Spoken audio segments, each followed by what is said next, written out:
Vous est-il déjà arrivé de vous réveiller en pleine nuit, avec cette impression étrange d'avoir déjà vécu quelque chose auparavant? Pas un simple rêve, non, quelque chose de bien plus profond. Une mémoire qui ne devrait pas exister, un visage que vous n'avez jamais vu, mais que vous reconnaissez, un lieu que vous n'avez jamais visité, mais dont vous connaissez chaque détail. Elisabeth Kübler-Ross a consacré 40 ans de sa vie à étudier ce phénomène. Et ce qu'elle a découvert va changer complètement la façon dont vous comprenez votre propre esprit. Avant d'aller plus loin, il est crucial que vous compreniez quelque chose. Il ne s'agit pas de théorie. Il ne s'agit pas de spéculation. L'Université de Virginie possède un département entier dédié à l'étude de ces cas, plus de 2500 cas documentés, des enfants de 3 à 6 ans décrivant des vies qu'ils n'ont jamais vécues, avec des détails qu'il serait impossible d'inventer, des noms, des adresses, des cicatrices qui correspondent à des blessures subies par des personnes décédées des décennies avant leur naissance. Le docteur Ian Stevenson a consacré 40 ans de sa vie à cette recherche. Il a voyagé à travers le monde, interviewé des milliers de familles, et ce qu'il a découvert défie tout ce que la science conventionnelle enseigne sur l'esprit humain. Mais voici le paradoxe que personne n'explique. Si ces souvenirs existent, pourquoi ne parvenez-vous pas à y accéder? Pourquoi votre esprit conscient semble-t-il bloqué? Kübler-Ross avait une réponse. Et cette réponse est bien plus troublante que vous ne l'imaginez. Laissez-moi vous parler d'un cas qui a tout changé pour elle. Une petite fille de 4 ans, en Inde, Sophie Dubois, en 1930. Cet enfant a commencé à parler de sa autre vie. Pas des bribes vagues, des détails précis, le nom de son époux, l'adresse exacte, le nombre d'enfants, la façon dont elle était morte lors d'un accouchement. Lorsque des enquêteurs ont emmené la petite fille dans la ville qu'elle décrivait, quelque chose d'extraordinaire s'est produit. Elle a reconnu la maison, identifié son époux, appelé ses enfants par leur nom correct, savait où l'argent était caché, des informations que personne d'autre ne connaissait. La science conventionnelle a tenté d'expliquer. Coïncidence, fraude, cryptomnésie, faux souvenirs créés par suggestion. Mais aucune de ces explications n'a résisté à l'examen minutieux. Comment une enfant de 4 ans pourrait-elle connaître des détails vérifiables sur une femme décédée avant sa naissance? Kübler-Ross a étudié des centaines de cas similaires et elle a discerné une tendance. Les souvenirs les plus vivaces apparaissaient chez les enfants en bas âge, entre 2 et 6 ans. Après cet âge, quelque chose se produisait. Les souvenirs commençaient à disparaître, comme si une porte se refermait lentement. Pourquoi cette porte se ferme-t-elle? C'est là que la recherche de Kübler-Ross devient vraiment fascinante. Elle croyait que l'oubli n'était pas un défaut, mais une conception, un mécanisme de protection créé par l'âme elle-même. Réfléchissez-y un instant. Imaginez si vous vous souveniez de chaque vie que vous avez vécue, de chaque mort, de chaque perte, de chaque traumatisme. Comment pourriez-vous fonctionner? Comment pourriez-vous former de nouvelles relations, sachant que vous avez déjà perdu des personnes que vous aimiez des dizaines, peut-être des centaines de fois? L'oubli, selon Kübler-Ross, est un acte de miséricorde. L'âme choisit d'oublier pour pouvoir vivre pleinement à nouveau. Mais attendez, si l'oubli est intentionnel, pourquoi certaines personnes se souviennent-elles? Pourquoi certains enfants parviennent-ils à accéder à ces souvenirs alors que la plupart restent dans l'obscurité? Kübler-Ross avait une théorie, et elle est directement liée au travail du psychologue Carl Jung sur l'inconscient collectif. Selon elle, il existe 2 types de barrières entre votre conscience actuelle et vos souvenirs de vie passée. La première barrière est neurologique. Votre cerveau n'a pas été conçu pour stocker des souvenirs d'autres vies. Il a été conçu pour cette vie, pour ce corps, pour cette expérience.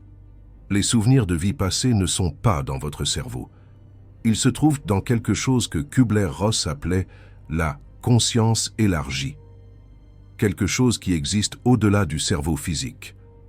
La deuxième barrière est psychologique. Votre esprit conscient a été conditionné depuis la naissance à rejeter ses souvenirs. Quand un enfant dit se souvenir d'une autre vie, que font les parents généralement? Ils ignorent. Ils disent que c'est de l'imagination. Avec le temps, l'enfant apprend que ses souvenirs ne sont pas acceptés. Et la porte commence à se fermer. Le docteur Jim Tucker, qui a poursuivi les recherches de Stevenson à l'Université de Virginie, a documenté ce phénomène de manière exhaustive.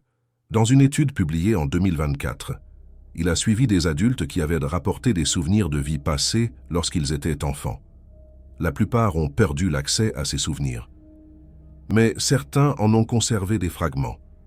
Et ces fragments restaient précis, vérifiables, inexpliqués par la science conventionnelle. Mais voici la question que vous voulez vraiment poser. Est-il possible de rouvrir cette porte? Est-il possible d'accéder à des souvenirs que votre esprit conscient a bloqués? Kübler-Ross croyait que oui, mais pas de la manière dont vous l'imaginez. Voyez-vous, la plupart des personnes qui cherchent à accéder à des vies passées utilisent l'hypnose, la régression, des techniques qui tentent de forcer l'esprit à révéler ce qu'il cache. Kübler-Ross était sceptique quant à ces méthodes. Elle voyait beaucoup de cas de faux souvenirs créés par suggestion. Des personnes qui croyaient avoir vécu des vies qui n'avaient jamais existé. Des constructions de l'esprit, pas de vrais souvenirs. Alors, quelle est l'alternative? Comment distinguer un vrai souvenir d'un fantasme? Kübler-Ross a identifié 3 signes qui indiquent des souvenirs authentiques de vie passée. Le premier signe est la charge émotionnelle disproportionnée. Avez-vous déjà ressenti une peur intense de quelque chose qui ne vous a jamais menacé dans cette vie? L'eau, le feu, les hauteurs, les espaces clos. Dans plus de 36% des cas étudiés par Stevenson, des enfants présentaient des phobies liées à la façon dont ils étaient morts dans des vies antérieures. Un garçon terrifié par l'eau qui décrivait s'être noyé. Une fille paniquée près du feu qui racontait être morte dans un incendie. Ces phobies n'avaient aucune explication dans leur vie actuelle. Aucun traumatisme, aucune expérience négative, mais la mémoire émotionnelle persistait, traversant la barrière qui bloquait les souvenirs cognitifs. Le deuxième signe, ce sont les compétences inexpliquées, des enfants qui savent faire des choses qu'ils n'ont jamais apprises, jouer d'instruments, parler des fragments de langues étrangères, connaître des procédures techniques complexes. Kübler-Ross a documenté des cas d'enfants qui dessinaient des équipements militaires avec une précision technique parfaite, sans jamais avoir vu ces équipements dans leur vie actuelle. Le troisième signe, c'est la reconnaissance spontanée. Pas la reconnaissance forcée d'une séance d'hypnose, mais ce moment soudain où vous voyez un visage, un lieu, un objet, et quelque chose à l'intérieur de vous. Simplement c'est une connaissance qui vient d'un endroit plus profond que la mémoire consciente. Kübler-Ross croyait que ces moments de reconnaissance spontanée étaient des fissures dans la barrière. Des moments où la porte entre votre conscience actuelle et vos souvenirs de vie passée s'ouvrait brièvement. Et voici quelque chose que peu de gens savent. Elisabeth Kübler-Ross a développé une méthode spécifique pour travailler avec ces failles. Elle utilisait des dessins, inspirés par le travail de l'analyste jungienne Susan Bach. Elle demandait aux gens de dessiner spontanément, sans penser, sans planifier, laissant la main se mouvoir librement. Ce qui émergeait de ces dessins révélait fréquemment des contenus que l'esprit conscient ne pouvait pas atteindre. Des symboles, des images, des scènes de vie que la personne ne se rappelait pas consciemment. Mais attendez, vous devez vous demander, cela prouve-t-il vraiment quelque chose? Ces dessins ne pourraient-ils pas être simplement des produits de l'imagination? C'est là que la recherche devient véritablement impressionnante. Dans plusieurs cas, les dessins contenaient des informations vérifiables, des détails architecturaux de bâtiments qui existaient il y a des décennies, des uniformes militaires de périodes historiques spécifiques, des visages qui correspondaient à des photographies de personnes décédées. Kübler-Ross n'était pas intéressée à prouver la réincarnation aux sceptiques. Elle était intéressée à aider les personnes à accéder à des parties d'elles-mêmes qui avaient été bloquées, parce qu'elle croyait que ces mémoires, même lorsqu'elles sont inaccessibles consciemment, continuaient d'influencer la vie présente. pensez à vos propres phobies, à vos schémas de relations, à vos attractions et aversions inexplicables.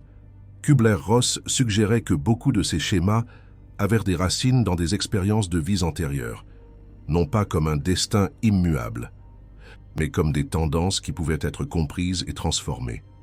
Le Bardo Thodol, le livre tibétain des morts, un texte de plus de 1000 ans, décrit exactement ce processus. Il parle du bardo, l'état entre les vies, où l'âme traite les expériences de la vie qui vient de se terminer. Et il parle de la façon dont les mémoires non traitées sont chargées dans la prochaine vie. Selon cette tradition, l'oubli n'est pas complet. Les mémoires ne disparaissent pas. Elles se transforment, deviennent des schémas émotionnels, des tendances comportementales, des attractions et des répulsions apparemment irrationnelles.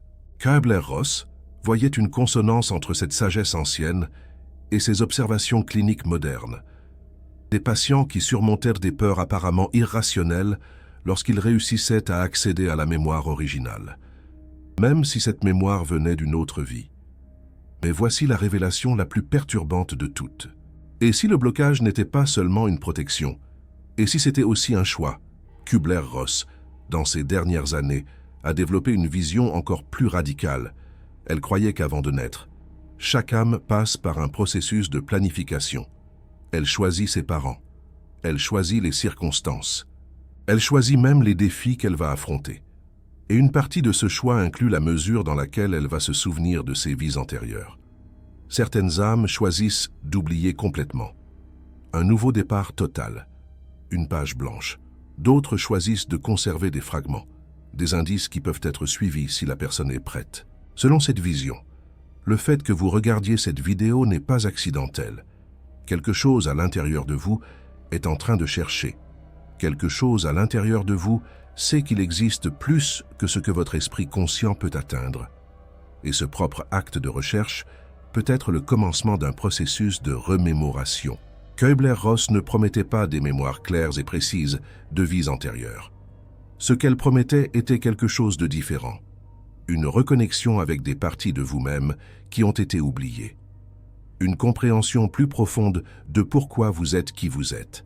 Une paix qui vient de savoir que votre existence n'a pas commencé avec votre naissance et ne se terminera pas avec votre mort. Et voici ce qui m'impressionne le plus dans tout son travail. Elisabeth Kübler-Ross n'est pas arrivée à ses conclusions par le biais de spéculations philosophiques. Elle y est arrivée grâce à des décennies de travail clinique, des milliers de patients, des centaines de cas documentés, une observation méthodique et attentive. Elle a commencé comme une scientifique sceptique, une psychiatre formée dans la tradition médicale occidentale. Mais ce qu'elle a observé chez ses patients l'a forcée à étendre sa vision de la réalité. Non pas parce qu'elle voulait croire, mais parce que les données ne permettaient pas d'autre explication. Et peut-être que c'est là le point le plus important de tout ce que nous avons discuté aujourd'hui. La question n'est pas de savoir si les vies passées existent.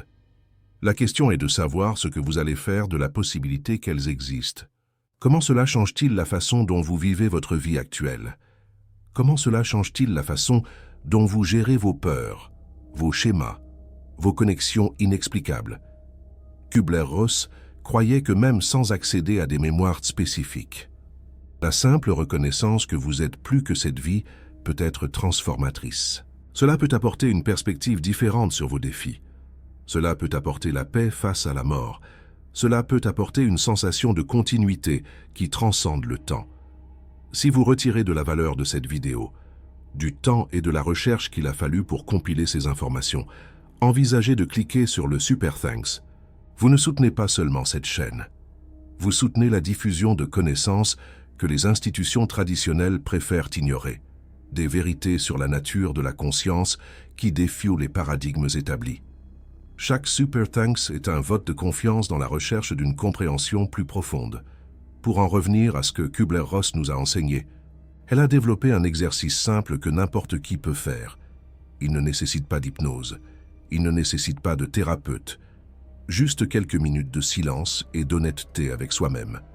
Premièrement, identifiez vos peurs les plus profondes, pas les peurs rationnelles, comme la peur de perdre son emploi ou la peur des maladies. Les peurs qui n'ont pas de sens, qui semblent disproportionnées, qui existent depuis aussi longtemps que vous vous en souveniez. Deuxièmement, identifiez vos attractions inexplicables, des périodes historiques qui vous fascinent, des cultures avec lesquelles vous vous sentez connecté sans jamais les avoir visitées, des compétences qui semblent venir naturellement, sans effort. Troisièmement, prêtez attention à vos rêves récurrents, pas aux rêves sur votre vie quotidienne, aux rêves qui semblent d'un autre temps, d'un autre lieu, d'une autre vie. Kübler-Ross croyait que ces trois éléments, peur, attraction et rêve, sont les principales façons dont les mémoires de vie passée se manifestent dans la vie présente. Même lorsque la mémoire spécifique reste bloquée, sa signature émotionnelle continue d'être présente. Le chercheur Dr. Jim Tucker, dans son travail à l'Université de Virginie, a confirmé beaucoup des observations de Kübler-Ross.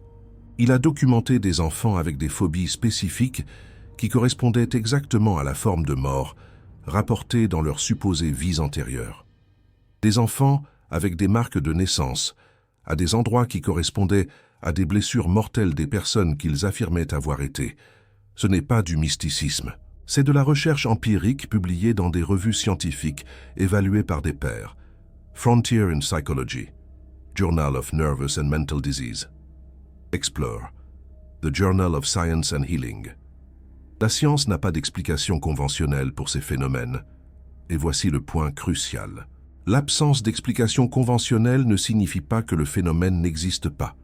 Cela signifie simplement que notre compréhension actuelle de l'esprit et de la conscience est incomplète. Elisabeth Kübler-Ross a passé les dernières années de sa vie à explorer cette frontière. Elle savait qu'elle serait critiquée. Elle savait qu'elle perdrait en crédibilité dans certains cercles académiques. Mais elle croyait que la vérité était plus importante que la réputation. Et la vérité qu'elle a découverte était celle-ci. La conscience humaine est beaucoup plus vaste que le cerveau physique. Les mémoires existent en couches. Certaines sont accessibles, d'autres sont protégées, d'autres encore attendent le moment juste pour émerger. Vos vies passées sont dans votre subconscient. La question n'est pas de savoir si vous pouvez y accéder. La question est de savoir si vous êtes prêt pour ce que vous allez y trouver. Parce que ce souvenir n'est pas un acte neutre. Ce souvenir peut apporter la guérison. Cela peut apporter la compréhension. Mais cela peut aussi apporter une confrontation avec des aspects de vous-même que vous préféreriez ne pas voir.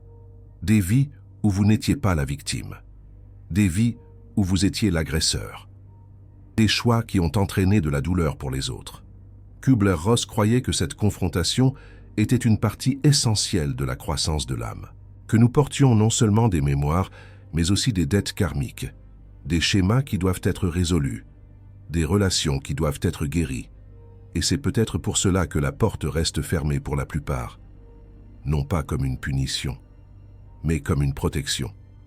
Jusqu'à ce que nous soyons prêts à intégrer ce que nous allons y trouver. Si vous êtes arrivé jusqu'ici, quelque chose en vous reconnaît la vérité de ces mots, pas parce que je le dis, mais parce que quelque chose à l'intérieur de vous le savait déjà.